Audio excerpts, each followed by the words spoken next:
ಕುಚ್ಚಲಕ್ಕಿ 4 ಪಾವು ಮತ್ತು 1 ಪಾವು ಉದ್ದಿನಬೇಳೆ ಬೇರೆ ಬೇರೆ ನೆನೆ ಹಾಕಬೇಕು.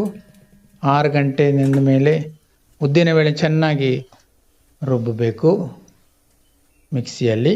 ಹಾಗೆ ಕುಚ್ಚಲಕ್ಕಿ ಕಡಿ ಕಡಿಯಾಗಿ ರುಬ್ಬಿದರೆ ಸಾಕು. ಆಮೇಲೆ 12 ಗಂಟೆ ಅದನ್ನು ಮಿಕ್ಸ್ ಮಾಡಿ 12 ಗಂಟೆ ಇಡಬೇಕು.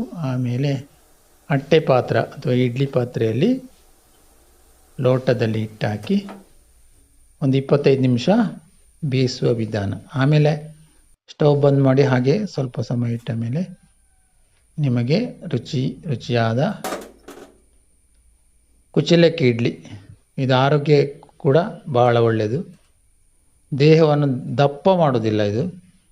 ಹಾಗೆ ಸ್ಥೂಲಕಾಯದವರಿಗೆ ಒಳ್ಳೆಯ ಆಹಾರ. 2 ದಿನ ಸಹ ಇಡಬಹುದು.